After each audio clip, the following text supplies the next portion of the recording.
எந்த ஒரு நான் பர்சனல் வெண்டிகேஷன் எதுவுமே வச்சது கிடையாது. எனக்கு அவனுக்கு எந்த சம்பந்தம் கிடையாது. நான் ஆச்சு என் வேலை ஆச்சு அவனே நான் எதுவுமே டார்ச்சரும் பண்ணது கிடையாது. எதுக்கு ட்ரெஸ் கழட்ட சொன்னீங்க? எதுக்கு ட்ரெஸ் கழட்ட சொன்னீங்க? ஹாஸ்டலுக்குள்ள போய் எதுக்கு ட்ரெஸ் கழட்ட சொன்னீங்க? சென்னை அரசு மறுவாழ்வு மருத்துவக் கல்லூரியில் பயின்று வரும் மாணவர்களிடம் அங்கு பணிபுரியும் பேராசிரியர் ஒருவர் ஆபாசமாக நடந்து கொண்டு பாலியல் துன்புறுத்தல் செய்துள்ளார். இதனை கண்டித்து மாணவர்களின் பெற்றோர் ஆசிரியரிடம் செல்போனில் உரையாடிய ஆடியோ வைரலாகி வருகிறது. எந்த ஒரு நான் பர்சனல் வெண்டிகேஷன் எதுவுமே வச்சது கிடையாது. எனக்கு அவனுக்கு எந்த சம்பந்தம் கிடையாது. நான் ஆச்சு என் வேலை ஆச்சு அவனே நான் எதுவுமே டார்ச்சரும் பண்ணது கிடையாது. எதுக்கு ட்ரெஸ் கழட்ட சொன்னீங்க?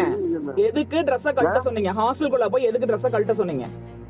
மேடம் இது பசங்க பண்ணும்போது நான் கூட இருந்தா எக்ஸ்ட்ரீமா போயிடக்கூடாதுன்றதுக்காக நான் அங்க போயிருந்தேன். நீங்க எதுக்குங்க ஹாஸ்டலுக்குள்ள போறீங்க? கழட்ட சொன்னதே நீங்க தான், பசங்க சொன்னாங்கன்னு சொல்லிட்டு இருக்கீங்க. நீங்க எல்லாமே நீங்க பண்ணிட்டு பசங்க செஞ்சாங்கன்னு போய் சொல்லிட்டு இருக்கீங்களா? நீங்க ஒரு பையன் போய் சொல்லுவான், 10 பையன் போய் சொல்லுவான், 80 பேர் போய் சொல்லுவாங்களா? ஏன் காலேஜ் டெட் அகைன்ஸ்டா நிக்குது? எனக்கு அதுக்கான ரீசன் சொல்லுங்க. சரி மேடம், இப்ப நான் என்ன தப்பு பண்றீங்க அப்படிதானே மேடம்? சரி மேம், ஓகே மேம். அதுக்கான பதில பாத்தீங்களா? இப்படிதான் மழுப்பி நீங்க பேசி ஆகணும், வேற வழி கிடையாது. என்ன மேடம் மழுப்புறது? சரிங்களா? நான் கேக்குறதுக்கு ரீசன் இருக்கா? ஏன் ஐசோலேட் பண்ணிருக்காங்க உங்களை? அத சொல்லுங்க. ஏன் குரூப்பிசம் ஃபேவரிட்டிசம் பண்றாங்க? நடக்கிறது அப்படியா? சரி, ஓகே. அவன் பண்றது தப்புதான். இங்க பாருங்க, என் பையன் அந்த பசங்க அத்தனை பேரும் 60 லெட்டர் கொடுத்தவன் தப்புதான். ஏன் தப்பு பண்ணிட்டானுங்க? நீங்க ஏன் ப்ரூஃப் பண்ணல உங்க மேல தப்பு இல்லன்னு? மேடம் பரிசுத்தக்காரன் நான் சொல்ல வரல. அங்க நடந்ததுல பசங்க இருக்கும்போது நான் கூட ஹாஸ்டல்ல இருந்தேன், அவ்வளவுதான். இது 2 வருஷத்துக்கு முன்னாடி நடந்தது.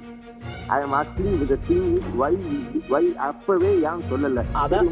அதுக்கு தானே பதில் சொல்றேன் நானு. அதுக்கு தானே நான் பதில் சொல்றேன். பசங்கள நீங்க த்ரெட்டன் பண்ணிட்டு அதுக்கப்புறமா நீயா நானான்னு பாத்துக்கலாங்கிற மாதிரி இருந்தா எப்படி அந்த குழந்தைங்க வெளியில சொல்லும்? அப்படி எப்படி நீயா நானா இப்படி நான் அந்த மாதிரி ஒரு என்ன பேரண்ட கூப்பிட்டு நீங்க பயன்படுத்துறீங்க, த்ரெட்டன் பண்றீங்க? பேரண்ட் இத்தனைக்கும் ஒரு பிசியோதெரபிஸ்ட் என்ன நீங்க கூப்பிட்டு நீங்க த்ரெட்டன் பண்ணீங்க, இப்பதானே ஒத்துக்கிட்டீங்க. நீங்க நான் வந்து கூப்பிட்டு நான் எக்ஸாம்ல ஃபெயில் பண்ணிடுவேன் நான் பையனை சொன்னேன், அதனாலதான் நான் போன கட் பண்ணேன், நீங்க தானே ஒத்துக்கிட்டீங்க. அப்புறம் என்ன? அதுக்கப்புறம் நீங்க இப்ப எந்த பேசும்போதே நீங்க ஸ்டூடெண்ட் கிட்ட எப்படி பேச மாட்டீங்கன்னு என்ன நிச்சயம்? மேடம் நீங்க அப்படி நினைச்சா நான் எப்படி மேம்? அது அப்படி எல்லாம் போய் யாராவது சொல்லுவாங்களா மேடம்? நீங்க வந்து பார்ட்னர்ஷிப் ஆகலன்றதுக்கு பையனை பாட அந்த வேர்டே சொல்லல. இல்ல பையன் பெர்ஃபார்மன்ஸ் பண்ணல, பையன் பாட மாட்டான் அப்படின்னு சொன்னதுக்கு நானும் விட்டுட்டேன், நானும் ஃபோர்ஸ் பண்ணல. என்கிட்ட பேசுனீங்க, ஃபோர்ஸ் பண்ணாமே என்கிட்ட பேசுனீங்க. நான் ஃபெயில் பார்த்தறலாமா, எக்ஸாம் சர்க்கிள் எப்படி பாஸ் பண்ணலாம் பார்த்தறலாமா, நீங்க என்ன த்ரெட்டன் பண்ணீங்க? மேம் எக்ஸ்கியூஸ் தெரபி என் சப்ஜெக்ட்டும் கிடையாது. அப்புறம் எதுக்கு அந்த வேர்ட் சொன்னீங்க என்கிட்ட?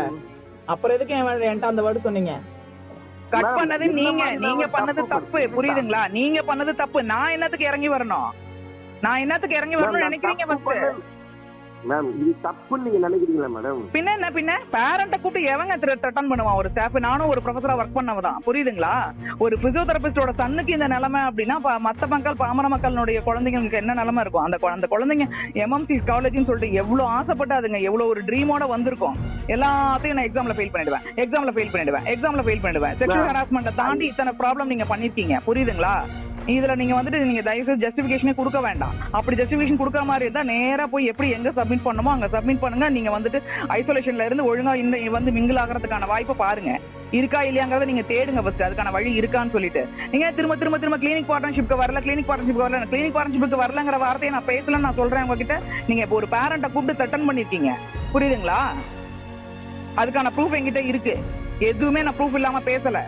சரி மேம், சரி உங்க பையன் மேலேயும் எந்த தப்பு இல்ல மேடம், நான் தான் மேம் தப்பு பண்ணிட்டேன். நீங்க ஜாலியா டியூட்டில உட்காந்துட்டு வேலை சொல்லிட்டு இருப்பீங்க, வேலைக்காரனா என் பையனை வச்சிட்டு இருப்பேன் நானு? செக்ஷுவல் ஹராஸ்மெண்ட் எவ்வளவு அசிங்கமா பண்ணிருக்கீங்க நீங்க. நானும் பொறுமையா பேச திரும்ப செஞ்சேன்னு சொல்லிட்டு இருக்கீங்க. நீங்க எல்லா தப்பையும் பண்ணிட்டு நீங்க தப்பு பண்ணாம தான் டெட் அகைன்ஸ்டா ஹோல் காலேஜ் நிக்குதா? ட்ரஸ் கழட்டி நிக்க சொல்லிருக்கீங்க ராஸ்கல்.